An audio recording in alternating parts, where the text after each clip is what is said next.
Welcome judiciary aspirant in Pahuja law academy. My name is Gyanand Pandey. आज आप लोगों के लिए सुप्रीम कोर्ट के लेटेस्ट जजमेंट के सीरीज को आगे बढ़ाते हुए आज एक और महत्वपूर्ण केस पर हम लोग डिस्कशन करेंगे, जिसका नाम है Gaurav Kumar versus union of India.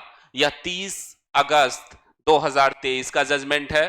माननीय सुप्रीम कोर्ट ने इस केस के माध्यम से विधि स्नातकों को एक बड़ी राहत दी।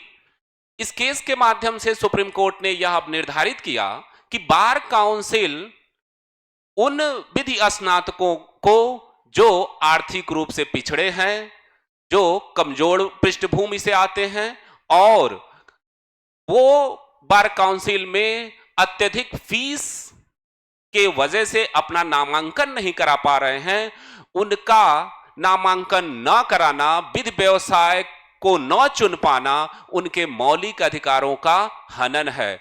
और माननीय सुप्रीम कोर्ट ने यह इस केस के माध्यम से यह अब निर्धारित कर दिया कि बार काउंसिल अगर नामांकन के नाम पे रजिस्ट्रेशन फीस ज्यादा रखता है तो वह अधिवक्ता अधिनियम 1961 की धारा 24 ए सब क्लास एफ का भी उल्लंघन होगा, क्योंकि अधिवक्ता अधिनियम 1961 की धारा 24 सब क्लास 1 के एफ में यह कहा गया है कि नामांकन फीस की जो अधिकतम शुल्क होगा वह बार काउंसिल सामान्य वर्ग के लिए 750 रुपए और ओबीसी के लिए 125 रुपए ही निर्धारित की गई है।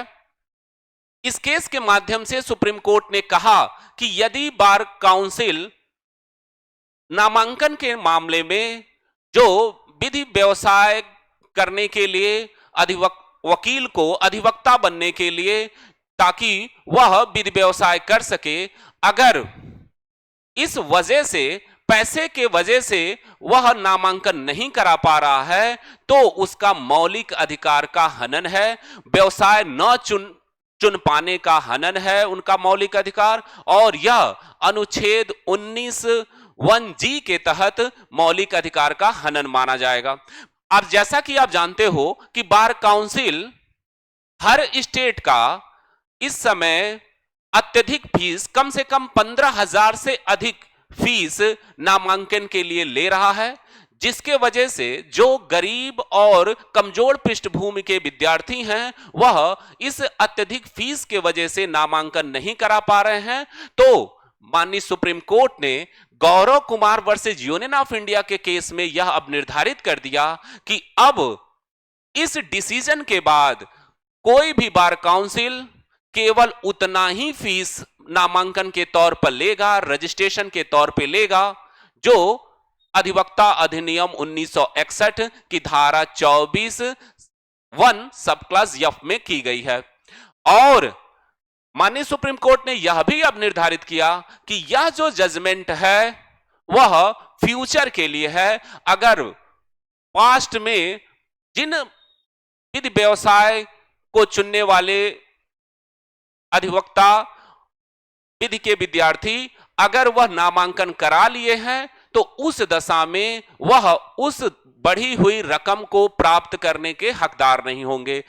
वह यह जो डिसीजन होगा वह भावी फ्यूचर के लिए होगा और अब से बार काउंसिल नामांकन के नाम पर अधिक फीस नहीं ले सकती। और सुप्रीम कोर्ट ने यह भी अब निर्धारित किया कि यदि वह इस फीस में जो अधिवक्ता अधिनियम 1961 में दी गई है उसमें फॉर्म के नाम पे, आई कार्ड के नाम पे और किसी नाम पे कोई फीस और बढ़ाई जाती है तो वह भी ऐसा नहीं कर सकती। वह सारी सुविधाएं उसी फीस में इंक्लूड हैं और उनको नामांकन करना होगा।